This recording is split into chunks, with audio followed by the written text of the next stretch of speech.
Exodus chapter 1. This is the story of Jacob's descendants who settled in Egypt. Israel took his 12 sons, Reuben, Simeon, Levi, Judah, Zebulun, Benjamin, Dan, Naphtali, Gad, and Asher, along with their families, a total of 70 people, and joined Joseph in Egypt. Time passed, and eventually Joseph died, along with all his brothers and their generation. But their descendants, the Israelites, increased abundantly. They had lots and lots of children. In fact, they multiplied so much that they became extremely powerful and filled the land. After a while, a new king came to power in Egypt who knew nothing about Joseph or what he had done. "Look," he said to his people, "the people of Israel now outnumber us, and they are stronger than we are. Come, let us deal shrewdly with them. Otherwise, they'll keep multiplying, and if a war breaks out, they'll join our enemies and fight against us, and then escape the country." So the Egyptians set taskmasters over the Israelites to wear them down with hard labor. And the sons of Israel built Ramesses and Pithom as storage cities for Pharaoh. But the more the Egyptians oppressed them, the more they multiplied and grew, until the Egyptians came to dread the people of Israel. So the Egyptians worked them without mercy. They made their lives bitter and forced them to mix mortar and make bricks and do all the hard work in the fields. Indeed, they were cruel and ruthless in their demands. Then the king of Egypt said to the Hebrew midwives, who were named Shiphrah and Puah, "When you are helping the Hebrew woman during childbirth, you are to kill the baby if it's a boy. If it's a girl, she may live." However, the midwives feared God more than they feared the king, so they didn't follow his orders, and they let the baby boys live. The king called them in and demanded, "Why have you done this? Why have you allowed the boys to live?" "Because the Hebrew women aren't like the Egyptian woman," the midwives answered. "They're vigorous and give birth before we even arrive." So God was good to the midwives, and the people of Israel continued to multiply and became very strong. And because the midwives feared God and saved the babies, God gave them families of their own. Eventually, Pharaoh gave a chilling order to all his people: "Throw every newborn Hebrew boy into the river, but you may let the girls live." In Exodus chapter 2, a man from the tribe of Levi married a Levite woman. Soon after, she became pregnant and gave birth to a son. When she saw that he was a beautiful, healthy child, she hid him for 3 months to protect him from the Egyptians. But when she could no longer hide her baby boy, she took a basket made of papyrus reeds, sealed it with tar and pitch to make it waterproof, and placed her son inside. She then carefully set the basket among the reeds along the bank of the Nile River, and Miriam, the baby's sister, stood at a distance, watching to see what would happen to him. Soon Pharaoh's daughter came down to the river to bathe, and she and her maidens walked along the river's bank. Suddenly, she noticed the ark nestled among the reeds and sent a servant to retrieve it. When the Pharaoh's daughter opened the basket, she saw the baby, and the little boy began to cry. Moved with compassion, she exclaimed, "This is one of the Hebrew children."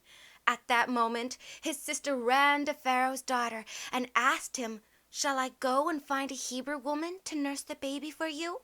"Go," Pharaoh's daughter said. So Miriam quickly fetched her mother. Then Pharaoh's daughter said to her, "Take this child and nurse him for me, and I will pay you."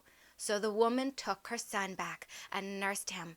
As the boy grew, she returned him to the princess, who adopted him as her son, and Pharaoh's daughter named him Moses, for she said, "I drew him out of the water."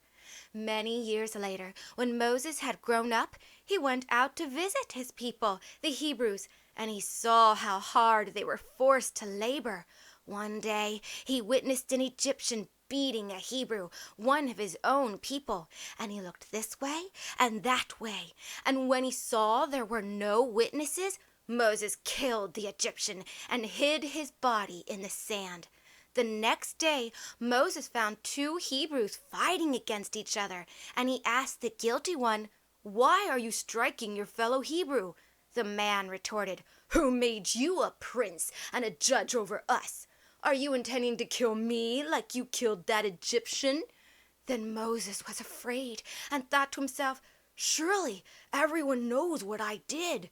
And sure enough, when Pharaoh heard of the incident, he sought to kill Moses. But Moses fled for his life, and he went to live in the land of Midian. When he arrived, he sat down by a well.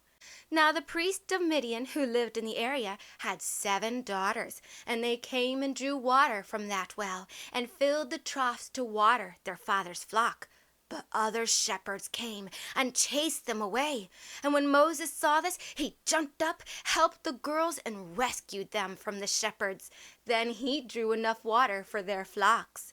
When they returned home earlier than usual, their father, Reuel, asked, "Why have you returned so early today?" "An Egyptian rescued us from the shepherds," they exclaimed.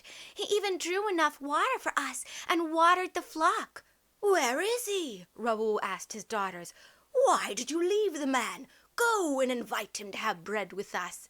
Moses accepted the invitation, and he settled down and lived with the man. In time, Reuel gave Moses his daughter Zipporah to be his wife, and after a while Zipporah gave birth to a son, whom Moses named Gershom, for he exclaimed, "I have been a stranger in a foreign land." Time passed, and the king of Egypt died, but the Israelites continued to groan under their heavy burden of slavery. They cried out for help, and their cry rose up to God. God heard their groaning and remembered his covenant with Abraham, Isaac, and Jacob. He looked down upon the Israelites and took pity on them. Exodus chapter 3. So Moses settled in the land of Midian, and Moses was the son of a Levite named Amram, who married a woman named Jochebed, and she gave birth to 3 children, Aaron, Moses, and Miriam. And when Moses grew up, he married a woman named Zipporah, and together they had 2 sons, Gershom and Eleazar. One day Moses was tending the flock of Jethro, also known as Reuel, his father-in-law and the priest of Midian. He led the flock deep into the desert until he came to Sinai, the mountain of God. There the angel of the Lord appeared to him in a blazing fire from the middle of a bush. And though the bush blazed with fire, it didn't burn up.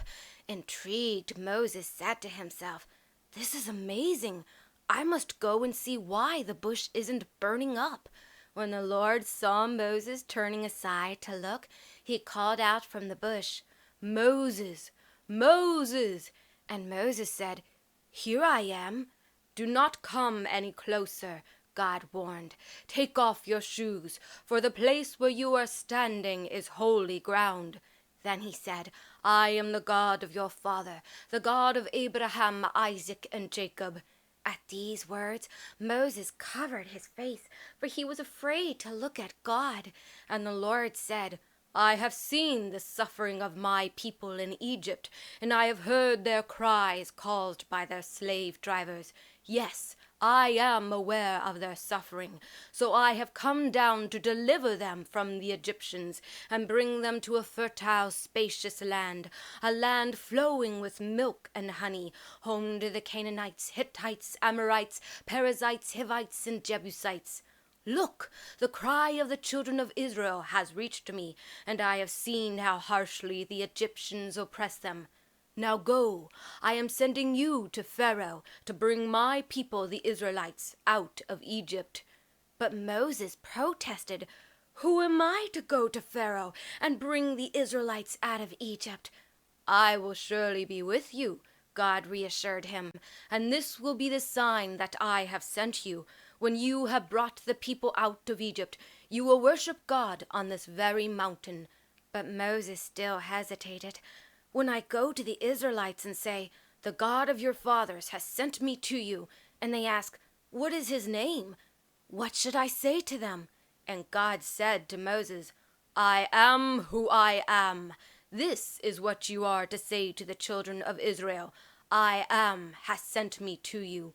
Tell the Israelites, the Lord, the God of your fathers, the God of Abraham, Isaac, and Jacob, has sent me to you. This is my name forever, the name you shall call me from generation to generation. Now go and call together the elders of Israel and tell them, Yahweh, the God of your fathers, has appeared to me and said, I have been watching closely over you, and have seen what has been done to you in Egypt, and I have promised to bring you out of your affliction in Egypt, and into the land of the Canaanites, Hittites, Amorites, Perizzites, Hivites, and Jebusites, a land flowing with milk and honey. They will listen to your voice. Then you and the elders are to go to the king of Egypt and say to him, The Lord God of the Hebrews has met with us. Now we ask of you, let us take a 3-day journey into the wilderness to offer sacrifices to the Lord our God. However, I know that the king of Egypt will not let you go unless compelled by a mighty hand. So I will stretch out my hand and strike Egypt with all the wonders I will perform. After that, he will let you go, and I will cause the Egyptians to look favorably on you, so that when you leave, you will not go empty-handed. Every woman is to ask her Egyptian neighbor and any foreign woman living in her house for articles of silver and gold and for clothing, which you will put on your sons and daughters, and so you will strip the Egyptians of their wealth. In chapter 4, Moses protested yet again. What if they don't believe me or listen to me? What if they say, The Lord never appeared to you? What is that in your hand? The Lord asked him. A staff, Moses answered. Throw it on the ground. Then Moses did as God told him, and the staff transformed into a serpent. Moses jumped back in alarm. Reach out your hand and grab its tail, God said. Moses hesitantly reached out, took hold of the serpent, and it turned back into a shepherd's staff. Perform this sign, the Lord told him. Then they will believe that the Lord, the God of their fathers, the God of Abraham, Isaac, and Jacob, has appeared to you. Then God gave Moses another sign. Put your hand inside your cloak, he instructed. Moses did so, and when he pulled his hand out, it was leprous and white as snow. Now put it back into your cloak, God said. So Moses did, and when he took his hand out again, it was restored. If they do not believe you, the Lord said to Moses, and they are not convinced by the first miraculous sign, they will be convinced by the second one. But if they will not believe these 2 signs or pay attention to what you say, you are to take some water from the Nile and pour it on the dry ground. And the water which you take out of the river will turn into blood on the dry ground. But Moses pleaded with the Lord, Please, Lord, I'm not very eloquent with words. I never have been, and I'm not now, even though you have spoken to me. But I am slow of speech and of a slow tongue. Then God said, Who gave humans their mouths? Or who makes the mute or the deaf or the seeing or the blind? Is it not I, the Lord? Now go, and I will be with you as you speak, and will teach you what to say. But Moses pleaded again, Please, send someone else. Then the Lord became angry with Moses, and he said, Is not Aaron the Levite your brother? I know that he can speak well. Look, he is on his way to meet you, and he will be glad to see you. You will speak to him and tell him what to say. I will be with both of you as you speak, and I will instruct you both in what to do. Aaron will speak to the people for you, and he will be your mouthpiece, and you will stand in the place of God for him and tell him what to say. Now take this staff with you, God said, for you will use it to perform the signs. Then Moses went back to Jethro, his father-in-law, and said, Please, let me return to my people in Egypt to see if they are still alive. Go in peace, Jethro said. God spoke to Moses again in Midian. Go, return to Egypt, for all the men who sought your life are dead." So Moses took his wife and sons, put them on a donkey, and started back to Egypt with the staff of God in his hand. And the Lord said to him, "When you return to Egypt, go to Pharaoh and perform all the miracles which I have put in your hand. But I will harden his heart, so he will not let the people go. Then you shall say to Pharaoh, 'Thus says the Lord, Israel is my firstborn son, and I told you to let my son go, so that he may worship me. But since you have refused, I will now slay your firstborn son.'" But on the way to Egypt, when Moses and his family stopped at an inn for the night, the Lord confronted him and was about to kill him because he had not circumcised his sons. So Zipporah took a flint knife, cut off her son's foreskin, and cast it at Moses' feet. "A bloody husband you are to me," she spat. So the Lord let Moses alone. Now the Lord had told Aaron, "Go out into the wilderness to meet Moses." So Aaron went and met Moses at the mountain of God and hugged him. Then Moses told Aaron everything the Lord had commanded him to say, and he told him all about the miraculous signs the Lord had commanded him to perform. Then Moses and Aaron returned to Egypt and called all the elders of Israel together. Aaron told them everything the Lord had spoken to Moses, and Moses performed the miraculous signs as the elders watched. Then the people of Israel believed that the Lord had sent Moses and Aaron, and when they heard that the Lord was concerned about their suffering and he had seen their affliction, they bowed down and worshipped. Exodus chapter 5. After Moses and Aaron talked to the elders, they went into Pharaoh's court and said, "Thus saith the Lord God of Israel, let my people go, that they may hold a feast for me in the wilderness." But Pharaoh sneered, "And who is this Lord, that I should listen to him and let Israel go? I know not the Lord, neither will I let Israel go." Moses and Aaron persisted.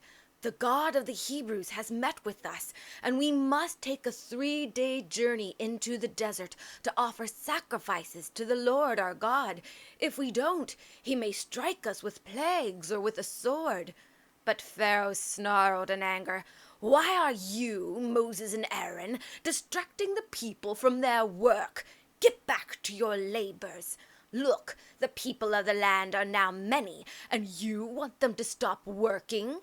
That same day, Pharaoh commanded the slave drivers and overseers, "Don't supply the people with straw for making bricks as before. Let them go and gather their own straw, but require them to make the same number of bricks as before. Don't reduce their quota. They are lazy. That is why they are crying out, 'Let us go and sacrifice to our God.' Increase their workload. Keep them busy so they don't pay attention to deceptive words." So the taskmasters and overseers went to the Hebrew people and announced, "Thus says Pharaoh, I will not give you straw. Go and get your own wherever you can find it. But you must produce the same amount of bricks as before." So the people scattered all over Egypt to gather stubble to use as straw, and the slave drivers kept pushing them, saying, "Complete your work, fill your daily quota, just as you did when we provided you with straw." Then they whipped the Israelite foremen they had placed in charge of the work crews. "Why haven't you met your quotas for making bricks either yesterday or today?" they yelled. In desperation, the Israelite officials went before Pharaoh and pleaded, "Why are you treating your servants this way? We are given no straw, yet we are told, 'Make bricks.' Your servants are being beaten, but the fault is with your own people." But Pharaoh shouted, "You are lazy, lazy, I say. That's why you keep saying, 'Let us go and sacrifice to the Lord.' Now get back to work. You will not be given any straw, but you must still produce your full quota of bricks." At this point, the Israelite officers realized they were in serious trouble, and as they left Pharaoh's presence, they saw Moses and Aaron waiting outside. In anger they said to them, "May the Lord judge you. You have made us stink before Pharaoh and his officials, and have put a sword in their hand to kill us." Then Moses returned to the Lord and said, "Why have you brought trouble on this people? Why did you send me? Ever since I went to Pharaoh to speak in your name, he has brought disaster upon this people, and you have not delivered them at all." In chapter 6, the Lord said to Moses, "Now you will see what I will do to Pharaoh, for with a strong hand will he let them go, and with a strong hand he will drive them out of his land."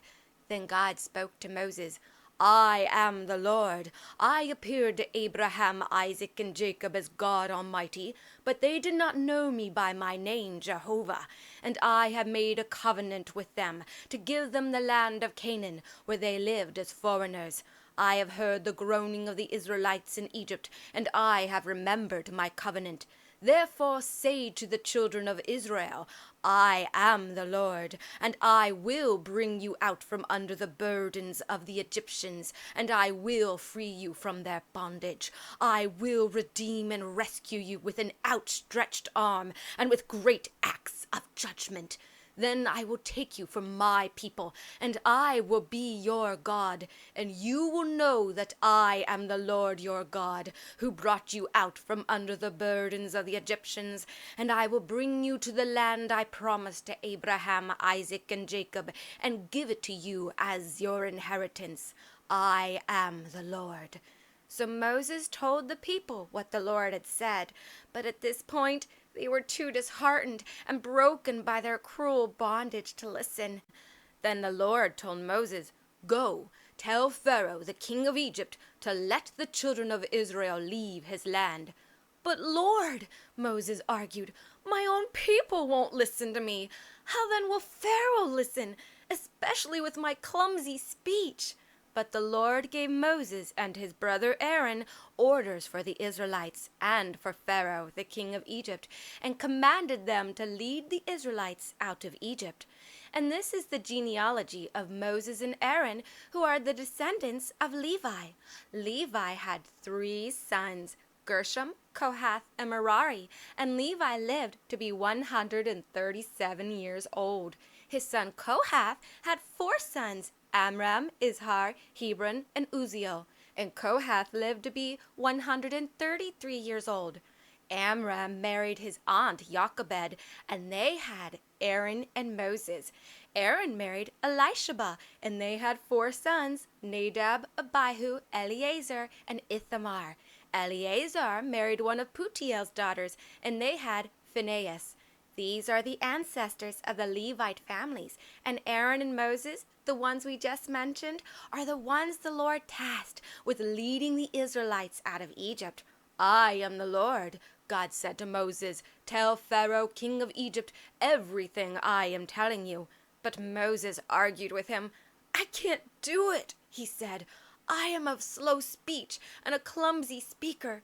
How will Pharaoh ever listen to me?" Exodus chapter 7. And the Lord said to Moses, "See, I have made you like a god to Pharaoh, and your brother Aaron will be your prophet. You will speak all that I command you, and your brother Aaron shall tell Pharaoh to let the children of Israel go out of his land. And I will harden Pharaoh's heart, so that I may multiply my signs and wonders in the land of Egypt. But Pharaoh will not listen to you, and I will lay my hand on Egypt, and bring forth mine armies, my people the children of Israel, out of the land of Egypt by great acts of judgment. By this the Egyptians will know that I am the Lord, when I stretch out my hand on Egypt, and bring out the children of Israel from among them." So Moses and Aaron did exactly as the Lord commanded. At the time, Moses was 80 years old, and Aaron 83. And the Lord spoke to Moses and Aaron and said, "When Pharaoh demands to see a miracle, tell Aaron to throw down his rod in front of him, and it will turn into a serpent." So Aaron and Moses went before the Pharaoh and did as God commanded. And Aaron threw down his rod before Pharaoh and before his servants, and it transformed into a serpent. But then Pharaoh called his wise men and sorcerers, and his magicians did the same thing with their magic, and their rods became serpents. But then Aaron's staff swallowed up theirs. But Pharaoh's heart remained hard, and he refused to listen, just as the Lord had said. Then the Lord said to Moses, "Pharaoh is stubborn, and he refuses to let the people go. So go to him in the morning as he goes down to the Nile River. Wait on the bank of the Nile, and take the rod that turned into a serpent. When you meet him, tell him, 'The Lord God of the Hebrews has sent me to say to you, let my people go so they may worship me in the wilderness. And yet you have refused to listen to him. So this is what the Lord says, I will show you that I am the Lord. Look, I will strike the water of the Nile with this staff, and the river will turn into blood. The fish in it will die, the river will stink, and the Egyptians will not be able to drink its water.' Then the Lord told Moses, 'Tell Aaron, take your staff, and stretch your hand over the waters of Egypt, over their rivers, their streams, their pools, and all the reservoirs, so that they become blood. And there will be blood throughout the land of Egypt, even in the wooden bowls and stone pots where they store their water.' So Moses and Aaron did as the Lord commanded them to. As Pharaoh and all his officials watched, Aaron lifted his staff and struck the water of the Nile River. Suddenly, the whole river turned into blood. The fish in the river died. The river became foul-smelling, and the Egyptians couldn't drink its water. Indeed, there was blood throughout the land of Egypt. But again, the magicians of Pharaoh used their magic and enchantments and turned water into blood as well. So Pharaoh hardened his heart, and he refused to listen to Moses and Aaron, just as the Lord had predicted. Then Pharaoh returned to his palace and paid no attention to what God had just done. Meanwhile, the Egyptians desperately dug along the river bank to find drinking water, because they couldn't drink the water from the Nile. 7 days passed after the Lord had struck the Nile River. In chapter 8, God told Moses, "Go to Pharaoh and say to him, 'Thus says the Lord, let my people go so that they may serve me. However, if you refuse to let them go, hear this. I will fill your land with frogs. They will be everywhere, in your house, in your bedroom, on your bed, in your servants' houses, on your people, in your ovens, and even in your kneading bowls. And the frogs will come up both on you and on your people and on all your servants.' Then the Lord said to Moses, 'Say to Aaron, stretch out your hand with your staff over the rivers, over the streams and canals, and over the pools, and cause frogs to come up on the land of Egypt.' So Aaron stretched out his hand over the waters of Egypt, and the frogs came up and covered the land. But the magicians did the same thing with their secret arts and enchantments, and they also brought up frogs on the land of Egypt. Then Pharaoh finally had enough, and he called for Moses and Aaron and said, 'Plead with the Lord to take the frogs away from me and my people, and I will let the people go, so that they may sacrifice to the Lord.' 'Glory over me,' Moses responded. 'When do you want me to pray for the frogs to leave you and your houses and remain only in the Nile?' 'Tomorrow,' Pharaoh said. 'All right, it will be as you say, so you will know that there is no one like the Lord our God. The frogs will leave you, your houses, your servants, and your people. They will remain only in the river.' After Moses and Aaron left, Moses prayed, and the Lord answered. The frogs died off everywhere, out of the houses, the villages, and out in the fields. Then the Egyptians took the dead frogs and piled them into great big heaps, and a terrible stench filled the land. But once the crisis was over, Pharaoh hardened his heart yet again, and he didn't keep his promise, just as God had said. Then God told Moses, Tell Aaron to strike the dust of the ground with your rod, and it will turn into swarms of gnats throughout Egypt." So Moses and Aaron did as the Lord commanded them. When Aaron raised his hand and struck the ground with his staff, all the dust in Egypt turned into gnats, and they covered the Egyptians and their animals.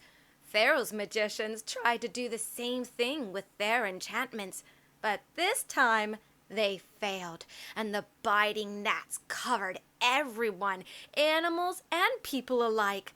"This is the finger of God," the magicians yelled. But Pharaoh's heart remained hard, and he refused to listen.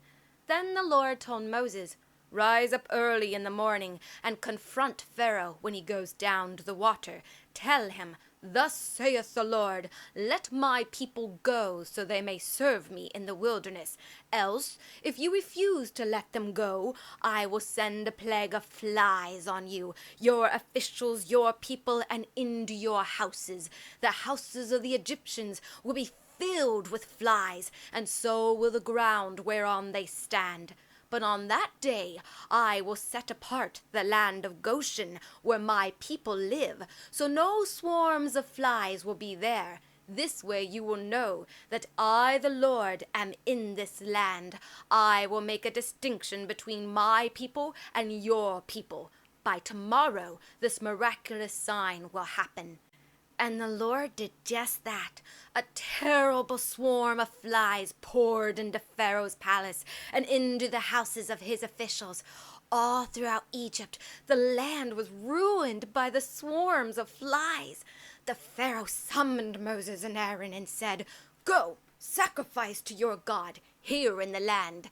But Moses answered, "It wouldn't be right to do such a thing, for the Egyptians detest the sacrifices that we offer to the Lord our God. And if we offer such sacrifices right before their eyes, won't the Egyptians stone us? No, we must take a 3-day journey into the wilderness to offer sacrifices to the Lord our God, as he commands us." "I will let you go to offer sacrifices to the Lord your God," Pharaoh said, "but don't go too far. Now, hurry and pray for me." "As soon as I leave you," Moses said, "I will pray to the Lord, and tomorrow the swarms of flies will leave Pharaoh, his officials, and his people. But let Pharaoh not act deceitfully again by not letting the people go to offer sacrifices to the Lord in the wilderness." So Moses left Pharaoh and prayed to the Lord, and the Lord did what Moses asked. He removed the swarms of flies from Pharaoh and all of his land. Not a single fly remained. But Pharaoh hardened his heart yet again, and he refused to let the people go. Exodus chapter 9. Then the Lord said to Moses, "Go to Pharaoh and tell him, 'Thus says the Lord, the God of the Hebrews, let my people go, so they may worship me. For if you continue to hold them and refuse to let them go, the hand of the Lord will strike all your livestock, your horses, donkeys, camels, cattle, sheep, and goats, with a horrible plague. But the Lord will make a distinction between the livestock of Israel and of Egypt, so that not one of Israel's animals will die. The Lord has set a time for this plague, saying, Tomorrow the Lord will do this in the land." And the next day, just as Moses had declared, all the Egyptian livestock died. But the Israelites didn't lose a single animal. When Pharaoh sent men to investigate, they found that not even one of the Israelites' animals had died. But Pharaoh's heart remained stubborn, and he refused to let the people go. Then the Lord told Moses and Aaron, "Take handfuls of ash from a furnace, and have Moses toss it into the air in Pharaoh's presence, and it will turn into fine dust that spreads across Egypt and causes festering boils to break out on people and animals alike." So they took ash from a furnace and stood before Pharaoh. Then Moses threw the ash toward the sky, and boils broke out on people and animals alike. Even Pharaoh's magicians couldn't stand before Moses because of the boils that covered them and everyone else in Egypt. Despite this, Pharaoh's heart remained hard, as the Lord had said. Then God told Moses, "Rise up early in the morning and stand before Pharaoh and say to him, 'Thus says the Lord, the God of the Hebrews, let my people go, that they may serve me. And if you refuse, I will send more plagues on you, your officials, and your people. Then you will know that there is no one like me in all of the earth. For by now I could have struck you and your people with a plague and wiped you off the face of the earth. But I have raised you up to show in you my power, and that my name may be declared throughout the earth. And yet you dare to still exalt yourself against my people and not let them go? So tomorrow at this time I will send a hailstorm more ferocious than Egypt has ever seen from the day it was founded until now. Quick, bring all your livestock and servants in from the field to find shelter, for the hail will strike down every person and animal in the fields, and they will die." When Moses told them, some of Pharaoh's officials believed what the Lord said, so they quickly brought their slaves and livestock indoors. But the others ignored the Lord's warning and left them outside. Then the Lord said to Moses, "Stretch out your hand toward the sky, so that hail will fall all over Egypt, on people, animals, and all the plants of the field in the land of Egypt." And when Moses stretched out his staff toward the sky, the Lord sent thunder and hail, and fire ran along the ground. Indeed, the Lord sent a horrible hailstorm against all the land of Egypt. Never in their history had there been such a storm, where thunder, hail, and fire rained down from the heavens. It left all of Egypt in ruins. Everything left outside was destroyed, people, animals, and plants alike. Even the trees were shattered and broken. The only place where there was no hail was the region of Goshen, where the Israelites lived. Overwhelmed, Pharaoh summoned Moses and Aaron. "This time I have sinned," he confessed. "The Lord is in the right, and my people and I are in the wrong. Pray to the Lord that there be no more mighty thundering and hail, and I will let you go, and you will stay no longer." "As soon as I leave the city," Moses said, "I will lift my hands and pray to the Lord. The thunder will stop, and there will be no more hail. In this way you will know that the earth belongs to the Lord. But I know that you and your officials still do not fear the Lord God." And the flax and barley were destroyed by the hail, because the barley had formed heads, and the flax was budding. But the wheat and rye were spared, because they hadn't come up out of the ground yet. So Moses left Pharaoh and the city, and spread out his hands to the Lord. Then the thunder and hail stopped, and the rain no longer poured down on the land. But when Pharaoh saw that the rain, hail, and thunder had ceased, he sinned again, and he and his officials hardened their hearts, and Pharaoh refused to let the people leave, just as the Lord had foretold.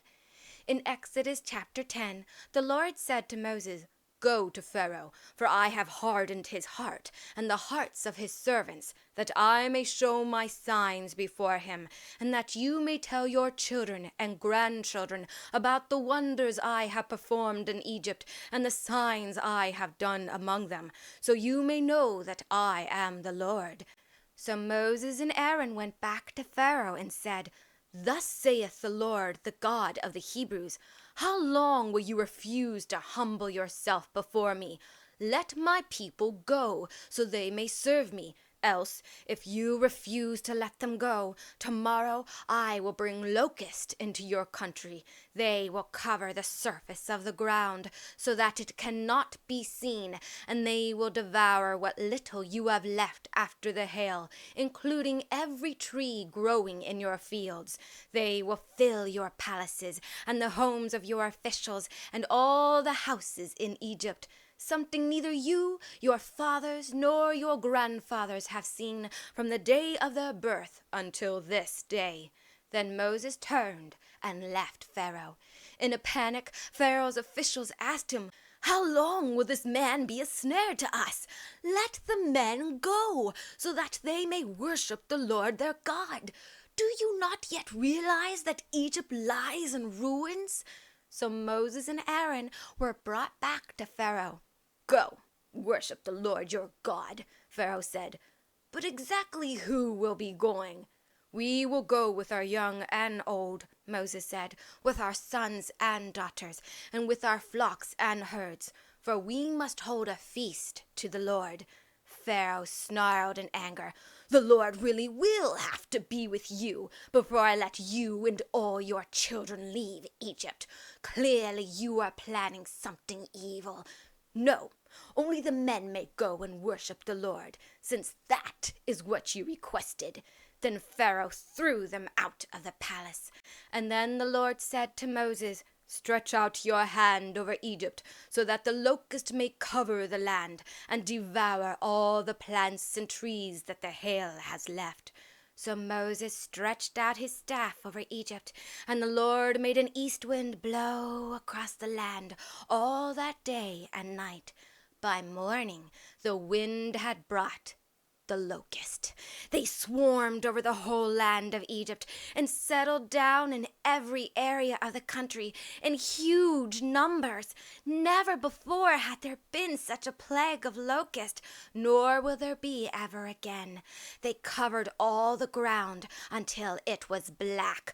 They devoured all that was left after the hail, every plant in the fields and all the fruit on the trees. Not a single green thing remained on tree or plant in all the land of Egypt. Pharaoh quickly summoned Moses and Aaron and said, "I have sinned against the Lord your God and against you. Now forgive my sin just this once, and plead with the Lord your God to take this deadly plague away from me." So Moses left Pharaoh and prayed to the Lord, and the Lord shifted the wind. A violent west wind lifted up the locust and drove them all into the Red Sea. Not a single locust remained in all the land of Egypt. But the Lord hardened Pharaoh's heart again, so he refused to let the people go. Then the Lord said to Moses, "Stretch out your hand toward the sky, so that darkness may come over the land of Egypt, a darkness so thick one can feel it." So Moses stretched out his hand toward the sky, and a deep darkness covered all of Egypt for 3 days. It was so black, the Egyptians couldn't even see each other or go anywhere. But there was a light where the people of Israel lived. Finally, Pharaoh summoned Moses and said, "Go, worship the Lord. Even your women and children may go with you, but you must leave your flocks and herds behind." But Moses said, "You must allow us to have sacrifices and burnt offerings to present to the Lord our God. Our livestock must go with us. Not a hoof is to be left behind. We must choose our sacrifices for the Lord our God from among our animals, and we will not know how we are to worship the Lord until we get there." But the Lord hardened Pharaoh's heart, and he was not willing to let them go. Then Pharaoh said to Moses, "Get out of my sight. Make sure you do not appear before me again, for the day you see my face, you will die." "Very well," Moses replied. "I will never see your face again." Exodus chapter 11. And the Lord said to Moses, "I will bring yet one more plague on Pharaoh and Egypt. After that, he will let you leave this place. In fact, when he lets you go, he will drive you out altogether. So tell the people that every man and woman should ask their Egyptian neighbors for articles of silver and gold. Now the Lord had made the Egyptians look with favor on the Israelites, and Moses himself was highly esteemed and honored in Egypt by Pharaoh's officials and all the people. So Moses declared to Pharaoh, "Thus saith the Lord, at midnight tonight I will pass through the heart of Egypt, and every firstborn son will die, from Pharaoh's heir who sits on his throne to the son of the female servant who sits behind the mill. Even the firstborn of all the livestock will die. And there will be a great cry throughout all the land of Egypt, a cry like no one has heard before or will ever hear again. But among the Israelites, not even a dog will bark at any person or animal. In this way, you will know that the Lord makes a distinction between Egypt and Israel. Then all your officials will come to me and bow down before me, saying, 'Get out, you and all the people who follow you,' and only then will I go." Then Moses, burning with anger, turned and left Pharaoh. Now the Lord had told Moses earlier, "Pharaoh will not listen to you, so that my wonders may be multiplied in Egypt." So Moses and Aaron performed all these wonders before Pharaoh. But the Lord hardened Pharaoh's heart, and he did not let the Israelites leave his land. In Exodus chapter 12, the Lord spoke to Moses and Aaron and said, "This month will mark the beginning of the calendar for you. It will be the first month of the year. Tell the entire community of Israel that on the 10th day of this month, each family must select a lamb, one per household. And if a family is too small to eat a whole lamb, they are to share with a nearby neighbor, and divide the lamb according to the number of people and how much each person can eat. The animal you select must be a 1-year-old male, either a sheep or a goat, with no defects.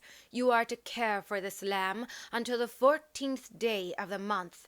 Then the entire community of Israel must slaughter it at twilight. Afterwards, they are to take some of the blood and smear it on the sides and tops of the door frames of their houses where they eat the animal. That same night, you are to eat the meat roasted over the fire, along with unleavened bread and bitter herbs. Do not eat the meat raw or boiled in water, but roast it over the fire, the head, legs, and inner parts included. Do not leave any of it till the morning, and if some is still left, you must burn it.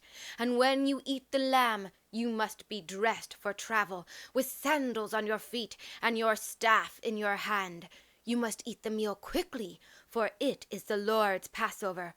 For I will pass through the land of Egypt this night, and I will smite all the firstborn in the land of Egypt, both man and beast, and I will bring judgment on all the gods of Egypt. I am the Lord.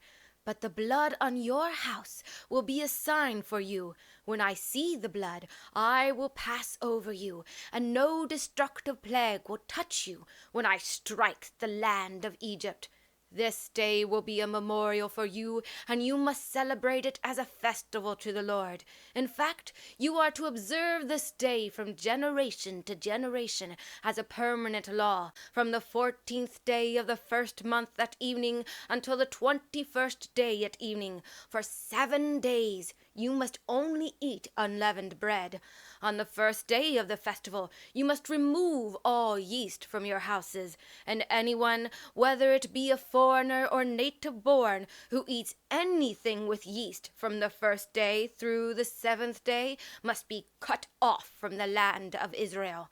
Furthermore, on the first day and again on the 7th day, you are to hold a sacred assembly. No work of any kind may be done on these days except in the preparation of food.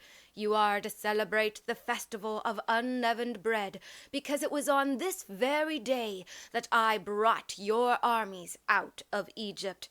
After God had finished telling Moses his instructions, Moses summoned all the elders of Israel and said to them, Go at once and select the animals for your families and slaughter the Passover lamb. Drain the blood into a basin. Then take a bundle of hyssop branches, dip it into the blood, and brush it across the beam above the door and the 2 doorposts of your houses. After this, no one is to go out of the door of their house until morning, for the Lord will pass through the land to strike down the Egyptians. But when he sees the blood on the beam above the door and on the 2 doorposts, the Lord will pass over your home, and he will not permit the destroyer to enter your houses and strike you down. Remember, these instructions are a permanent law that you and your descendants must observe forever. And when you enter the land that the Lord will give you as he promised, you must observe this ceremony. And when your children ask, "What does this ceremony mean?" then tell them, "It is the Passover sacrifice to the Lord, who passed over the houses of the Israelites in Egypt when he slew the Egyptians, but spared our houses." When Moses finished speaking, the people bowed their heads and worshipped. Then the Israelites did just as the Lord commanded Moses and Aaron. And that night, at midnight, the Lord struck down all the firstborn in Egypt, from the firstborn of Pharaoh who sat on the throne to the firstborn of the prisoner in the dungeon, and all the firstborn of the livestock. Pharaoh and all his officials and all the Egyptians rose up during the night, and there was a loud cry throughout Egypt of pain and agony and suffering, for there was not a single house where someone had not died. Then Pharaoh called for Moses and Aaron at night and said, "Get out, leave my people, both you and the Israelites, and go, worship the Lord as you have requested. Take your flocks and herds as you have said, and go and ask your God to bless me also." And so in the dead of night, the Egyptians urged the people to quickly leave their land, for otherwise, they thought to themselves, "We will all die." So the Israelites took their dough before the yeast was added, and wrapped their kneading bowls in their clothes, and carried them on their shoulders. And the Israelites did as Moses had told them, and asked the Egyptians for articles of silver and gold and for clothing. And the Lord caused the Egyptians to look with favor on his people, and they gave the Israelites whatever they asked for. So they stripped the Egyptians of their wealth. Then the Israelites left Ramesses and traveled toward Succoth. Altogether, there were about 600,000 men on foot, plus all the women and children. And a great number of people who weren't Israelites also went with them, along with many sheep, cattle, and other livestock. The people baked the dough they had brought out of Egypt into unleavened cakes, since it had no yeast, for when they were driven out of Egypt, they couldn't wait. In fact, they didn't even have time to prepare any food for themselves. Now, the Israelites had lived in Egypt for 430 years. In fact, it was on the last day of the 430th year that all the Lord's forces left Egypt.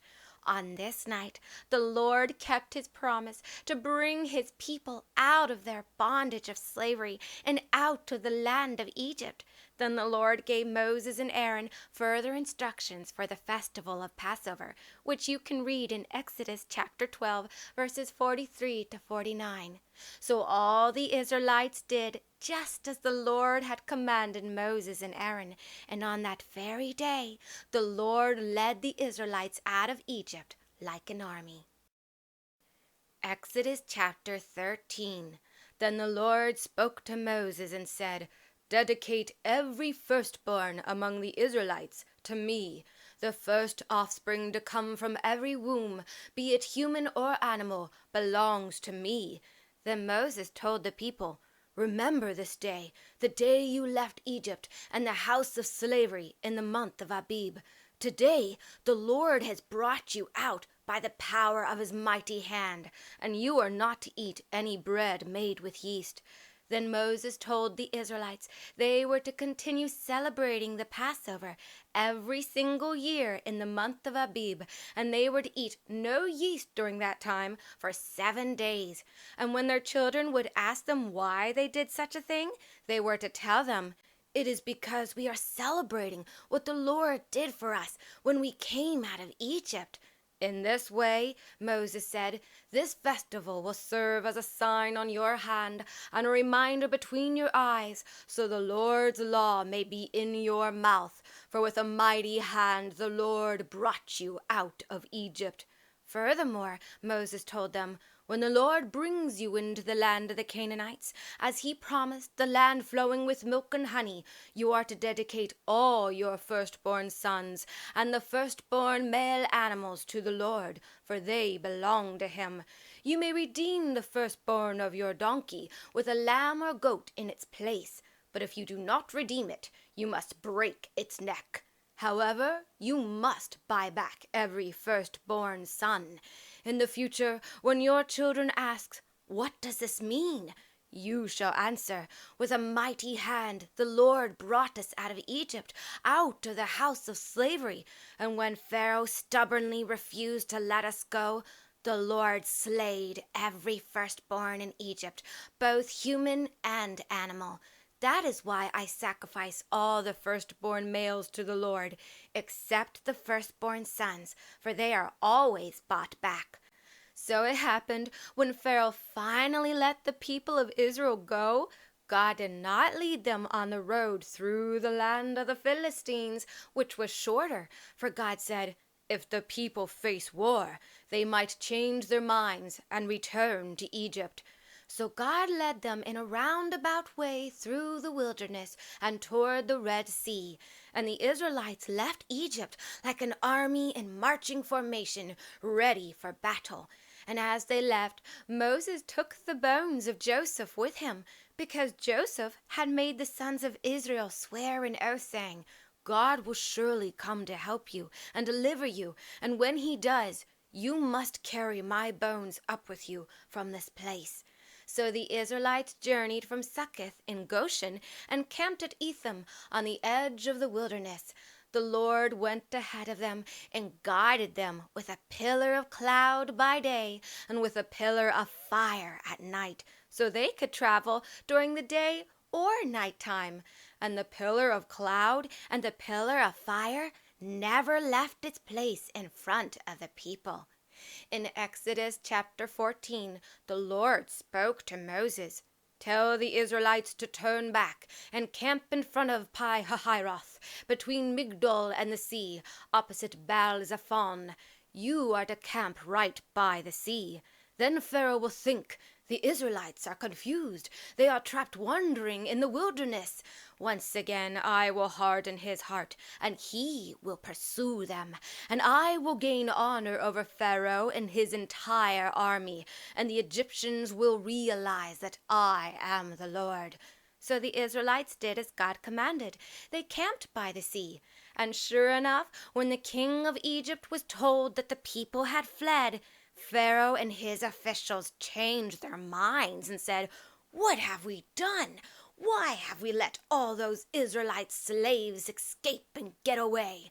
So Pharaoh had his chariot made ready and took his army with him. He took 600 of his best chariots, along with all the other chariots in Egypt, each with its own commander. The Lord hardened the heart of Pharaoh, king of Egypt, so he chased after the Israelites, who had left his nation in proud defiance. And the Egyptians, all of Pharaoh's horses and chariots, horsemen and troops, pursued the Israelites, and they overtook them as they camped by the sea near Pi-hahiroth, opposite Baal-zephon. As Pharaoh approached, the Israelites looked up, and when they lifted up their eyes, they saw the Egyptians marching after them with all their chariots and commanders, and they were terrified, and they cried out to the Lord. Then they said to Moses, 'What have you done to us? Why did you bring us out here to die in the wilderness? Weren't there enough graves for us in Egypt? didn't we say to you, 'Leave us alone and let us serve the Egyptians'? It would have been better for us to serve them than to die here in the desert." "Do not be afraid," Moses said to the people. "Stand firm, and you will see the salvation of the Lord, which he will show you today. For the Egyptians whom ye have seen today, you will see them never again. The Lord will fight for you, and you will hold your peace." Then the Lord said to Moses, "Why are you crying out to me? Tell the Israelites to go forward. Raise your staff and stretch out your hand over the sea. Divide the water so that the Israelites can go through the sea on dry ground. As for me, hear this. I will harden the hearts of the Egyptians so that they will charge in after them, and I will gain glory through Pharaoh and all his army, through his chariots and his horsemen, and through this the Egyptians will know that I am the Lord." Then the angel of God, who had been traveling in front of Israel's army, withdrew and went behind them. The pillar of cloud also moved from in front and stood behind them. It came between the armies of Egypt and Israel, and throughout the night the cloud shrouded the Egyptians in darkness and bathed the Israelites in light. So neither approached each other all night long. Then Moses stretched out his hand over the sea, and all that night the Lord drove the sea back with a strong east wind and turned it into dry land. The waters were divided, and the Israelites went through the sea on dry ground, with a wall of water on their right and on their left. Then the Egyptians, all of Pharaoh's horses, chariots, and charioteers, chased them into the middle of the sea. But just before the dawn, the Lord looked down on the Egyptian army through the pillar of fire and cloud and threw it into confusion. He jammed the wheels of their chariots so they became difficult to drive. And the Egyptians said in a panic, "Let's get away from the Israelites. The Lord is clearly fighting for them against Egypt." And the Lord said to Moses, "Stretch out your hand over the sea, so that the waters may flow back over the Egyptians, their chariots, and their horsemen." So as the sun began to rise, Moses stretched out his hand over the sea, and the water rushed back into its place. The Egyptians tried to escape, but the Lord swept them into the sea. With a mighty rush, the water flowed back and covered the chariots and horsemen, the entire army of Pharaoh that had followed the Israelites into the sea. Not a single one of them survived. But the Israelites went through the sea on dry ground, with a wall of water towering to their right and to their left. That day the Lord saved the Israelites from the hands of the Egyptians, and Israel saw the bodies of the Egyptians that had been washed up lying dead on the shore. And when the Israelites saw the mighty hand of the Lord displayed against the Egyptians, the people feared the Lord, and they put their trust in him and in Moses his servant. Exodus chapter 15. After the Pharaoh and his entire army were drowned in the Red Sea, Moses and the children of Israel sang a song of victory to the Lord. And in verse 20, Aaron and Moses' sister, Miriam the prophetess, took a tambourine in her hand. She led all the women as they played their tambourines and danced in celebration. Then Miriam sang, "Sing ye to the Lord, for he has triumphed gloriously. The horse and his rider has he thrown into the sea." So Moses led the Israelites away from the Red Sea, and they headed out into the wilderness of Shur. There they traveled for 3 days, but they couldn't find any water. And when they finally arrived at an oasis, the water was much too bitter for them to drink.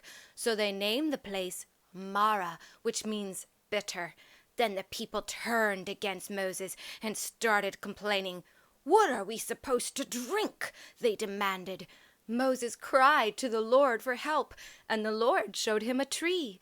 Then Moses took one of the branches and threw it into the waters, and the waters became sweet.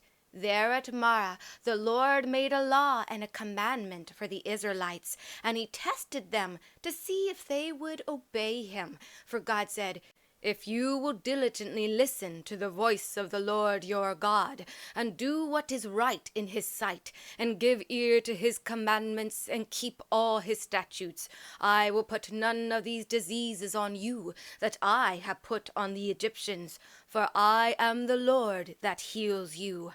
After this, the Israelites traveled to a place called Elim, where there were 12 springs of water and 70 date palms, and they camped there beside the waters.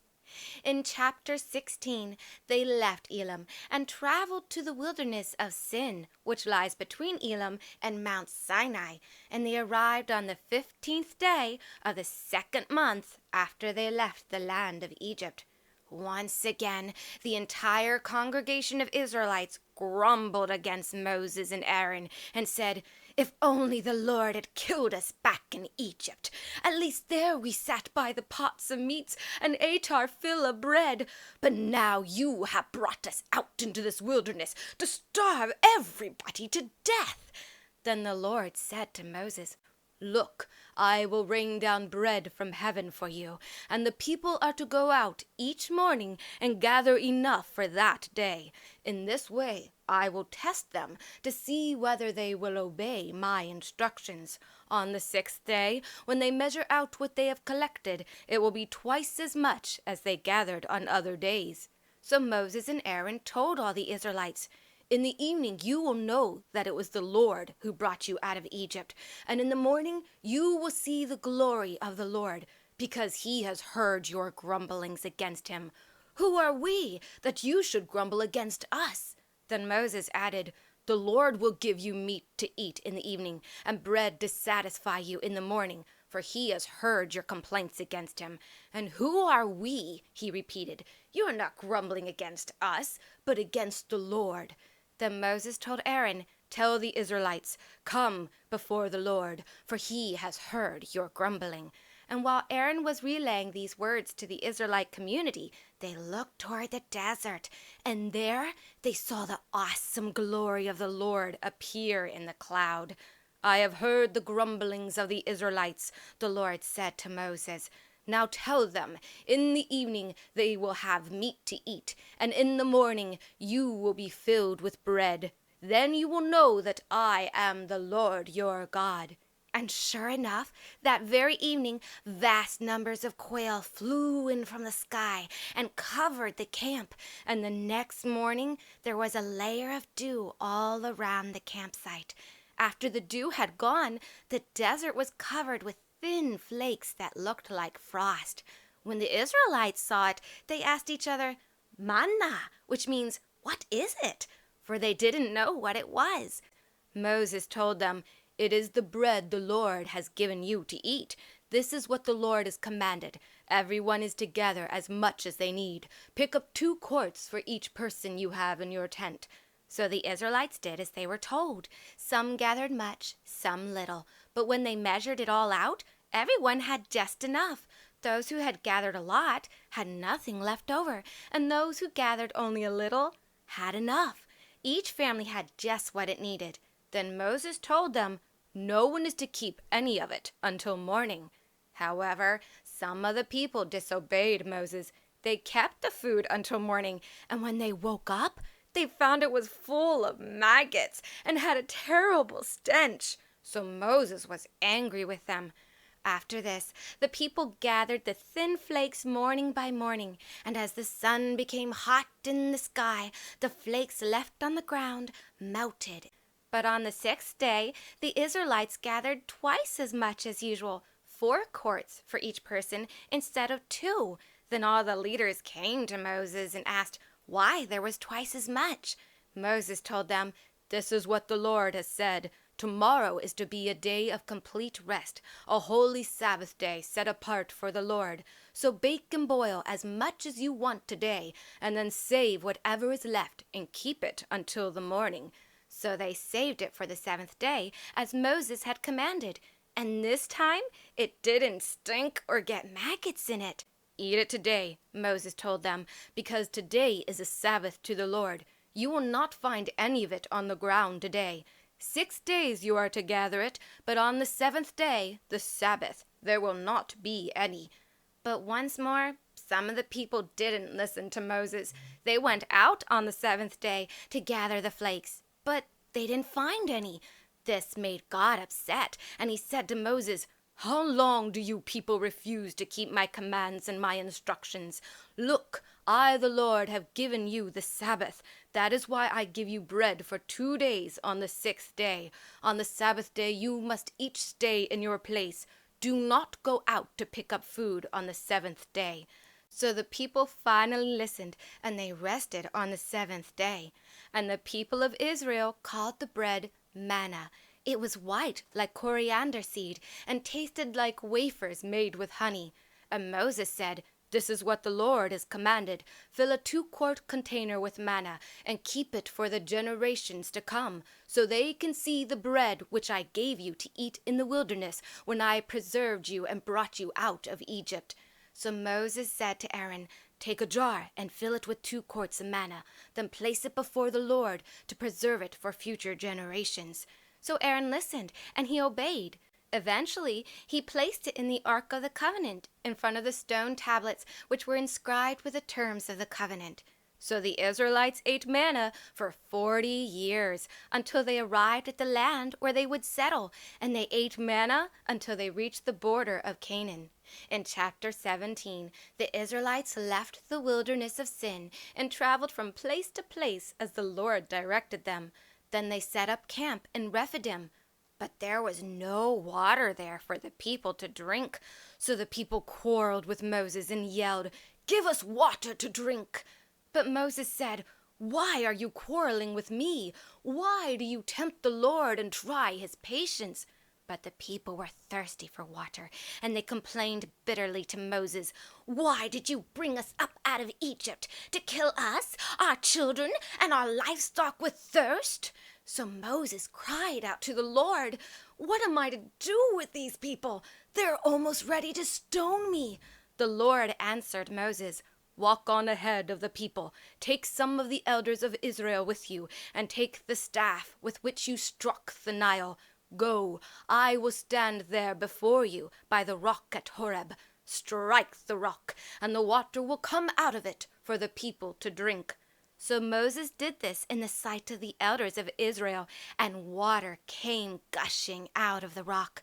After this, Moses named the place Massah and Meribah, because the Israelites argued and tested the Lord, asking, "Is the Lord among us or not?" Then Amalek and his army came and fought against the Israelites at Rephidim. So Moses told Joshua, "Choose some of our men and go out to fight the Amalekites. Tomorrow I will stand on top of the hill with the staff of God in my hands." So Joshua fought the Amalekites as Moses had ordered, and Moses, Aaron, and Hur went to the top of the hill. As long as Moses held up his hands, the Israelites would start winning the battle. But whenever he lowered his hands, the Amalekites would start winning instead. When Moses' hands grew tired, Aaron and Hur found a stone for him to sit on. Then they stood on each side of Moses and held up his hands so that his hands remained steady until sunset. Finally, Joshua overcame and defeated the Amalekite army with the sword. Then the Lord told Moses, "Write this on a scroll as a permanent reminder and read it aloud to Joshua, for I will completely blot out the memory of Amalek from under heaven." After the battle, Moses built an altar and named it Yahweh Nishi, which means "The Lord is my banner." For he said, "Because a hand was lifted against the Lord's throne, he will be at war against the Amalekites from generation to generation." Exodus chapter 18. When Jethro, the priest of Midian and Moses' father-in-law, heard about what God had done for Moses and the Israelites, he visited him. When Jethro came, he brought Zipporah, whom Moses had sent back home earlier, along with her 2 sons. The first son was named Gershom, for Moses had said, I have been a foreigner in a foreign land. And the second son was named Eleazar, because Moses said, the God of my father was my helper, and he has saved me from Pharaoh's sword. So Jethro, along with Moses' wife Zipporah, and the 2 boys arrived while Moses and the people were camped at Mount Sinai. Jethro sent word to his son-in-law that he was coming, so Moses went out to meet him. They greeted each other warmly, inquired after each other's health, and then went into the tent to talk. Then Moses told Jethro about everything the Lord had done to Pharaoh and to the Egyptians, and how the Lord had delivered them from all their hardships.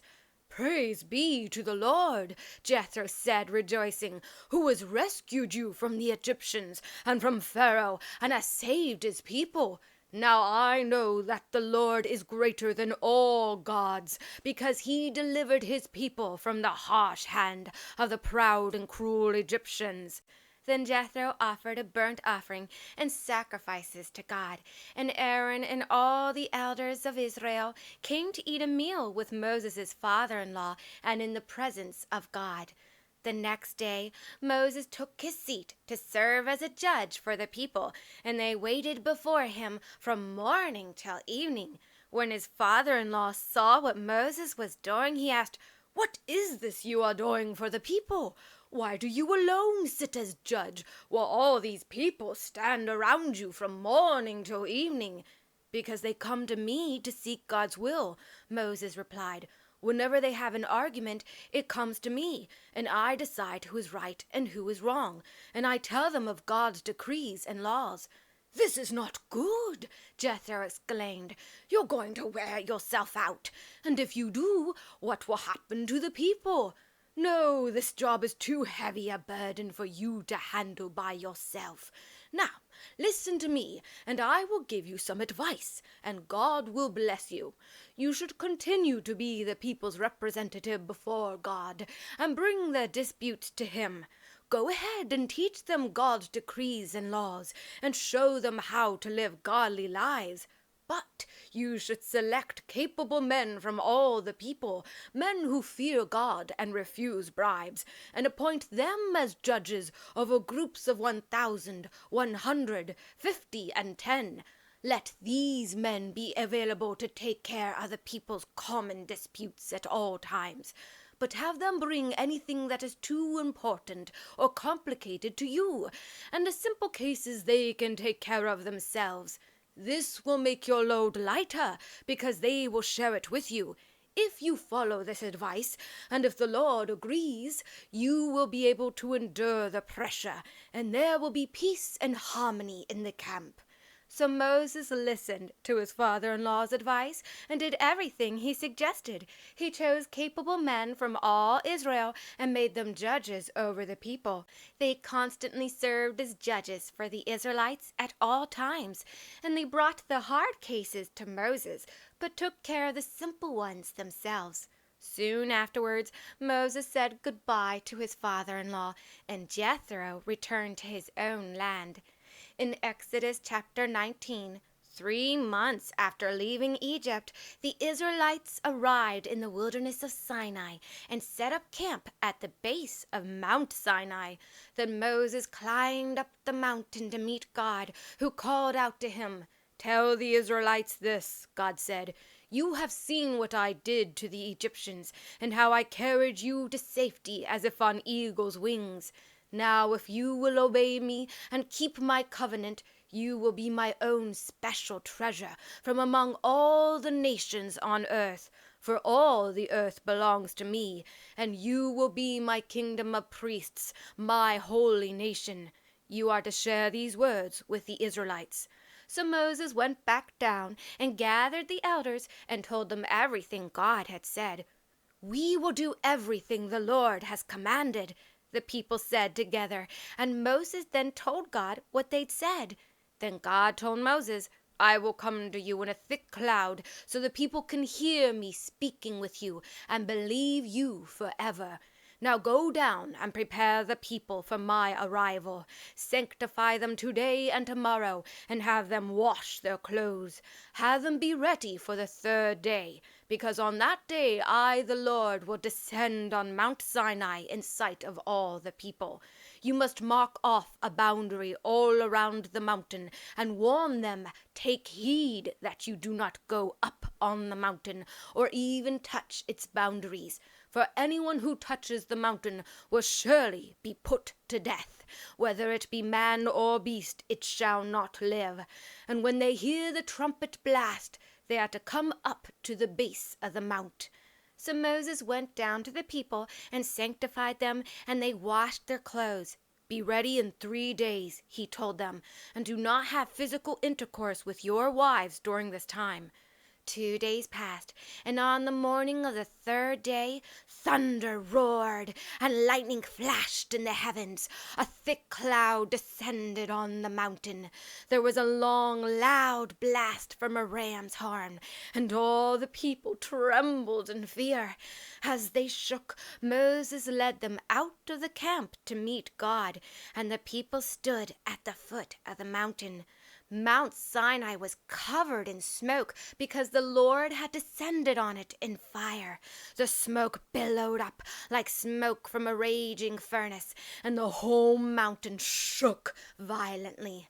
As the sound of the trumpet grew louder and louder, Moses spoke, and God thundered his reply. So the Lord came down on the top of Mount Sinai and called Moses to the top. So Moses went up. But right away God told him, go back down and warn the people not to force their way through the boundaries to see the Lord, or they will die. Even the priest who approach the Lord must purify themselves, or the Lord will break out against them. But Lord, Moses said, the people won't come up Mount Sinai. You yourself warned us, set boundaries around the mountain to set it apart as holy. But the Lord said, go down and bring Aaron back with you. But do not let the priest and the people force their way through to come up to the Lord, or I will punish them. So Moses went down to the people and told them what God had said. In Exodus chapter 20, God spoke these words. I am the Lord your God, who brought you out of Egypt, the land of slavery. You shall have no other gods before me. You shall not make for yourself an idol in the form of anything in heaven above, or on the earth beneath, or in the waters below. You shall not bow down to them or worship them. For I, the Lord your God, am a jealous God, punishing the children for the sin of the fathers to the 3rd and 4th generation of those who hate me, but showing my mercy and love unto thousands of those who love me and keep my commandments. You shall not take the name of the Lord your God in vain, for the Lord will not hold him guiltless that taketh his name in vain. Remember the Sabbath day by keeping it holy. 6 days you shall labor and do all your work, but the 7th day is a Sabbath to the Lord your God. On it you shall not do any work, neither you nor your son or daughter, nor your male or female servant, nor your animals, nor any foreigners living in your towns. For in 6 days the Lord made the heavens and the earth, the sea and all that is in them, but he rested on the 7th day. Therefore the Lord blessed the Sabbath day and made it holy. Honor your father and your mother, so that you may live long in the land the Lord your God is giving you. You shall not murder. You shall not commit adultery. You shall not steal. You shall not give false testimony against your neighbor. You shall not covet your neighbor's house, or your neighbor's wife, or his male or female servant, his ox or donkey, or anything that belongs to your neighbor. These are the 10 commandments that God gave his people on Mount Sinai. And when the people saw the thunder and lightning, and heard the trumpet, and saw the mountain covered in smoke, they stood at a distance, trembling with fear. "You tell us what God says," the people said to Moses, "and we will obey. But don't let God speak directly to us, or we will die." "Do not be afraid," Moses said to them. "God is come to test you, and to make it to where your fear of him will keep you from sinning." So the people remained at a distance, while Moses approached the thick, dark cloud where God was. Then the Lord told Moses to say to the Israelites, "You have seen that I have spoken to you from heaven. Remember, you must not make or worship any idols made of silver or gold or of anything else. You are to make an altar of earth for me, and sacrifice your burnt offerings and peace offerings upon it, your sheep and goats and your cattle. Build altars only where I tell you to, and I will come to you and bless you. If you use stones to build my altar, use only uncut stones and boulders. Do not chip or shape the stones with a tool, for that would make them defiled and unfit for my altar. And do not use steps to go up to my altar, lest people see your nakedness." Exodus chapter 21. From Exodus 21 to Exodus 23, God gave Moses a list of laws and commandments the Israelites were to keep. These laws dealt with justice and compassion and how they were to treat each other. And God told them if they would keep his laws, he would bless them and give them the land of Canaan, the promised land. And when they arrived there, they were to wipe out the inhabitants and destroy all their false gods. That way, they wouldn't be tempted to worship those false gods and thus sin against God. In Exodus chapter 24, the Lord said to Moses, "Come up to me, you, Aaron, Nadab, Abihu, and 70 of Israel's elders, and worship me from a distance. But only Moses is to approach me directly. The others must not come near." So Moses went back and told the people all the laws and regulations God had just given him. And with one voice they said, "We will do everything the Lord has spoken." Then Moses wrote those laws down in a book, and he called it the Book of the Covenant. Early the next morning, Moses built an altar at the foot of the mountain and set up 12 stone pillars, each representing one of the 12 tribes of Israel. Then he sent some young Israelite men to sacrifice young bulls as burnt offerings and to give peace offerings to the Lord. Once the men were done, Moses took the blood from the animals and placed half of it in bowls. The other half he sprinkled on the altar. Then he read the Book of the Covenant to the people, and once again they said, "We will do everything the Lord has said.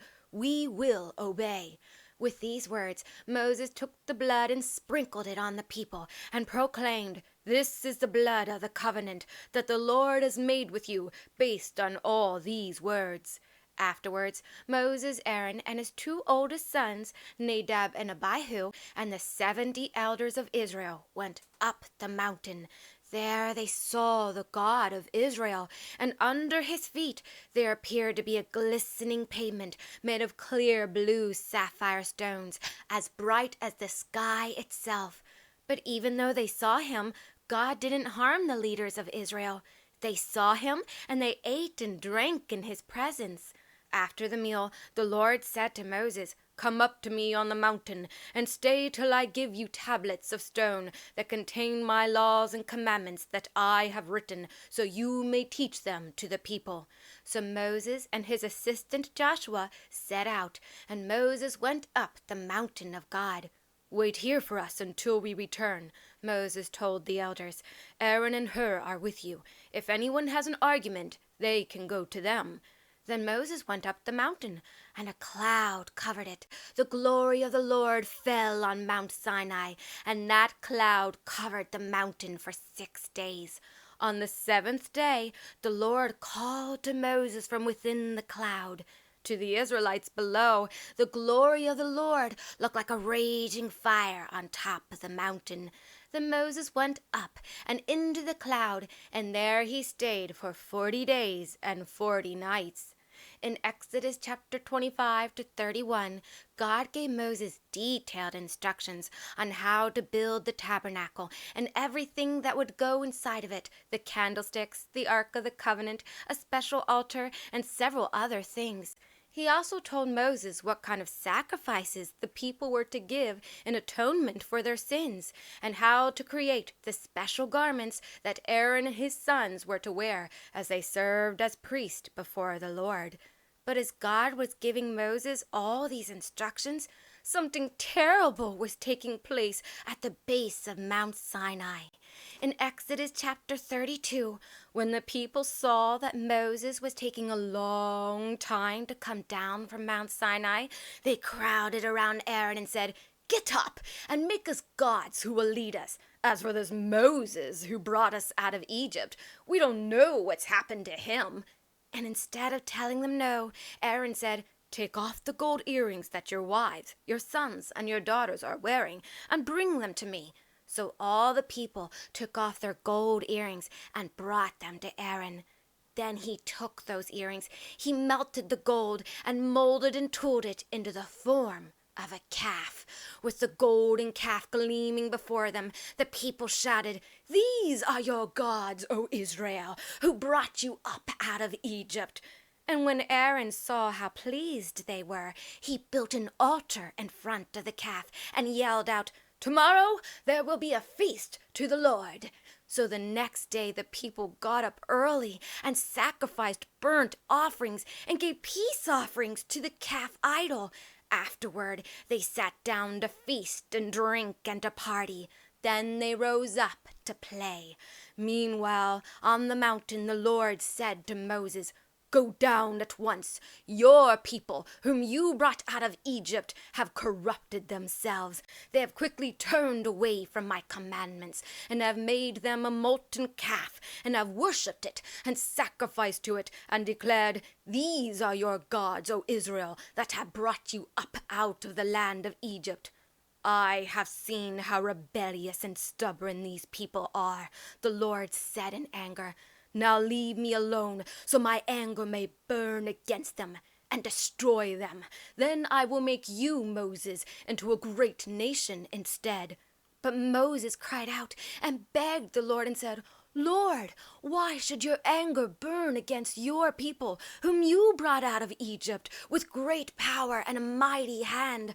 Why let the Egyptians say, 'He brought them out to harm them, to kill them in the mountains, and to wipe them off the face of the earth'? Please turn from your fierce wrath, relent, and do not destroy your people. Remember your servants Abraham, Isaac, and Israel, to whom you swore by your own self, saying, 'I will make your descendants as numerous as the stars in the sky, and I will give your descendants all this land I promised them, and it will be their inheritance forever.'" So the Lord changed his mind and didn't destroy them. Then Moses turned and went down the mountain, holding the 2 stone tablets that had the 10 Commandments written on them by the hand of God. On his way down he met Joshua, and when Joshua heard the people shouting below, he said, "It sounds like there is war in the camp." "It is not the sound of victory," Moses replied, "nor the sound of defeat, but it is the sound of singing that I hear." When Moses came near the camp and saw the calf and the people dancing and worshiping it, he became extremely angry, and in a great rage he lifted up the stone tablets and threw them to the ground, where they broke into pieces at the foot of the mountain. Then Moses took the calf they had made and burned it in the fire, and when the metal cooled, he ground it to powder, scattered it on the water, and made the Israelites drink it. "What did these people do to you," he said to Aaron, "that you have brought such a great sin upon them?" "Don't be so angry, my lord," Aaron answered, trying to pacify him. "You know how determined these people are to do evil. They said to me, 'Make gods for us who will lead us, for something has happened to this Moses who brought us out of Egypt.' So I told them, 'Bring me your gold earrings.' So they gave me the gold. I threw it into the fire, and, well, out came this calf." When Moses saw that the people were out of control and Aaron had let them run wild until they'd become a laughingstock to their enemies, he stood at the entrance of the camp and shouted, "Whoever is on the Lord's side, come to me." And all the Levites ran to his side. "This is what the Lord, the God of Israel, says," Moses said to them. "Take your swords and go back and forth through the camp from one end to the other. Slay your brother, your friend and neighbor." So the Levites did as Moses ordered them, and on that day over 3,000 people died. Then Moses said to the Levites, "Today you have been dedicated to the Lord, because you were willing to fight against even your own sons and brothers, and God has blessed you because of this." On the very next day, Moses said to the people, "You have sinned a great sin, but I will go back up to the Lord on the mountain. Perhaps I can make atonement for your sin." So Moses returned to the Lord and said, "Oh, what a terrible sin these people have committed! They have made a god of gold for themselves. Yet even now, please forgive their sin. And if you won't, then please blot me out of your book that you have written." "Whoever has sinned against me," the Lord replied to Moses, "him will I blot out of my book. Now go, lead the people to the place I told you about. My angel will travel before you. However, when I come to visit these people, I will punish them for their sins." And the Lord sent a great plague among the people of Israel because of what they did with the calf that Aaron had made. Exodus chapter 33. After the Lord had spoken to Moses, he said, "Leave here, and lead the people you brought up out of Egypt to the land I promised to give to Abraham, Isaac, and Jacob. I will send an angel before you, and I will drive out the Canaanites, Amorites, Hittites, Perizzites, Hivites, and Jebusites. It is a land flowing with milk and honey. But I will not go among you, because you are such a stiff-necked people that I might destroy you on the way." When the people heard these troubling words, they started to mourn, and no one wore their jewelry. For the Lord had told Moses, "Tell the Israelites, you are a stubborn people. If I were to go with you for even a moment, I might destroy you. Now take off your ornaments until I decide what to do with you." So the Israelites stripped off their jewelry at Mount Horeb. Now Moses took a tent and placed it outside the camp some distance away. He called it the tent of meeting, and anyone who wanted to seek the Lord would go to the tabernacle outside the camp. Whenever Moses went to the tent, all the people would get up and stand at the entrances of their own tents. They'd watch Moses until he entered the tabernacle, and as Moses went in, the pillar of cloud would come down and stay at the entrance while the Lord spoke with him. When the people saw the pillar of cloud, all of them would rise and worship, each at his tent door. The Lord spoke to Moses face to face, as one speaks to a friend. Afterwards, Moses would return to the camp, but his young assistant Joshua, son of Nun, stayed in the tabernacle. Moses said to the Lord, "You have been telling me, 'Lead these people,' but you haven't told me with whom you will send me. You say, 'I know you by name, and you have found favor in my sight.' Now I ask, if I have truly found favor in your eyes, please show me your ways that I may know you and find grace in your sight. And please don't forget that this nation is your people." "My presence will go with you," the Lord replied, "and I will give you rest." Then Moses said, "If your presence doesn't go with us, then please don't make us leave this place.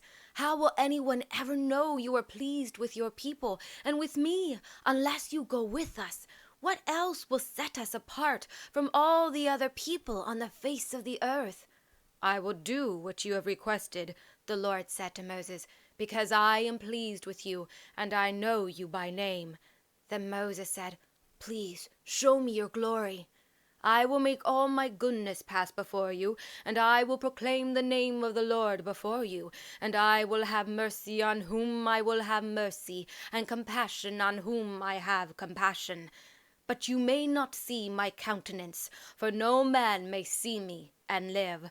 Then the Lord said, Behold, there is a place next to me, where you shall stand on the rock, and when my glory goes by, I will place you in a crevice of the rock, and cover you with my hand until I have passed.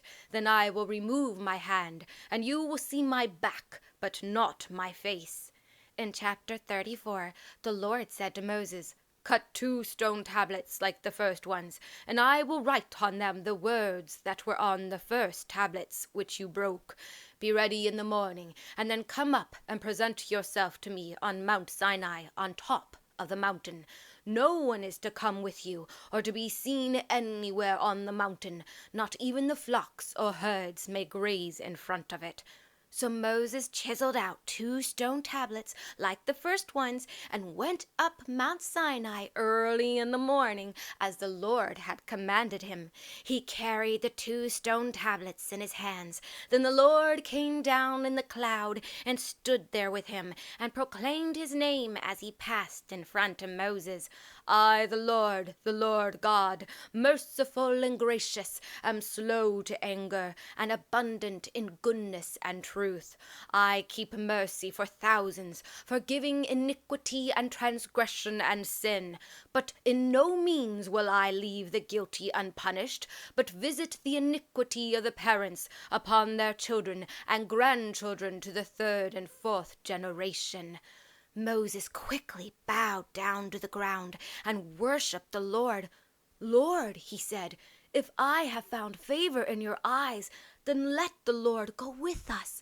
Although this is a stubborn people, forgive their iniquity and our sin, and take us as your inheritance. The Lord answered, I will make a covenant with you. Before all your people I will do wonders such as have not been done in all the earth, nor in any nation, and all the people you live among will see the awesome work that I, the Lord, will do for you.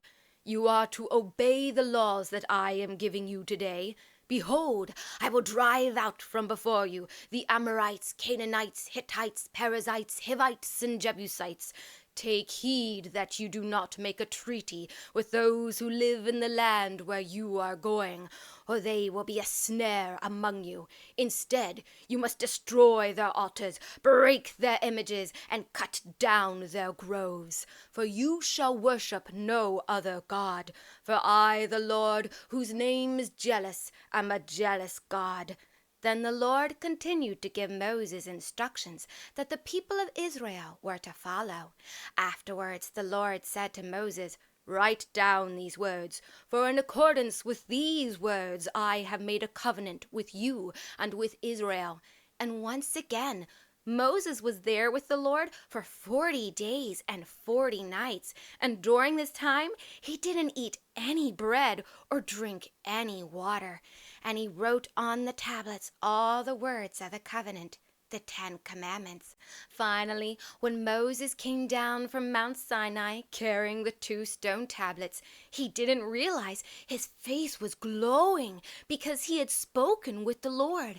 And when Aaron and the Israelites saw Moses with his face shining so brightly, they were afraid to come any closer to him. But Moses called out to them, so Aaron and all the leaders of the community came back to him, and Moses spoke to them. Afterward, all the Israelites came near, and he gave them all the commandments the Lord had spoken to him on Mount Sinai. When Moses finished speaking to them, he put a veil over his face.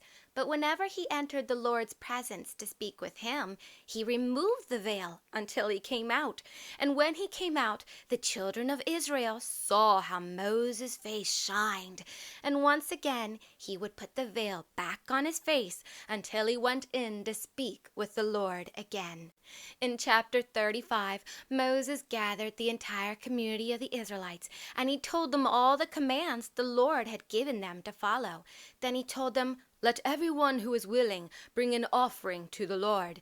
And Moses listed everything they needed to build the tabernacle, such as the gold and the silver, the bronze, and all the materials and wools and leathers, and to make the special clothes for Aaron and his sons to wear when they served as priests.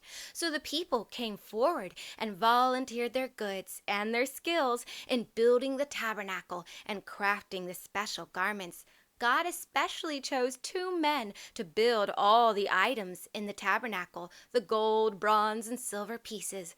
Bezalel, son of Uri, son of Hur, from the tribe of Judah, who was filled with the Spirit of God in understanding, knowledge, and all kinds of skills, and Aholiab, son of Ahisamach, from the tribe of Dan.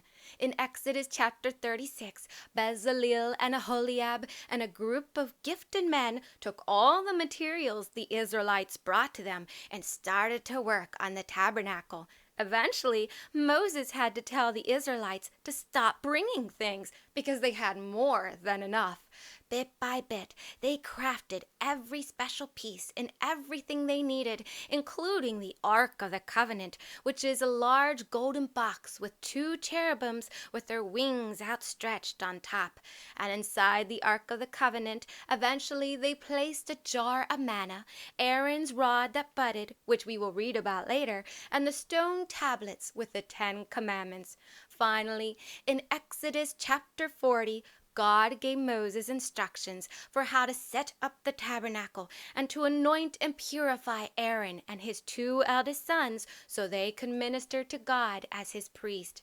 At last, on the first day of the first month, Abib, in the 2nd year after they had left Egypt, the tabernacle was set up, and they placed the Ark of the Covenant inside the tabernacle and did everything as God commanded them. So Moses finished the work. Then a cloud covered the tent, and the glory of the Lord filled the tabernacle. And Moses wasn't able to enter the tent because the cloud had covered it, and the glory of the Lord had filled it.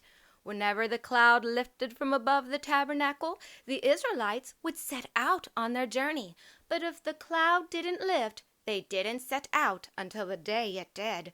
So the cloud of the Lord was over the tabernacle by day, and fire was in the cloud by night, and the Israelites could clearly see the cloud during all their journeys.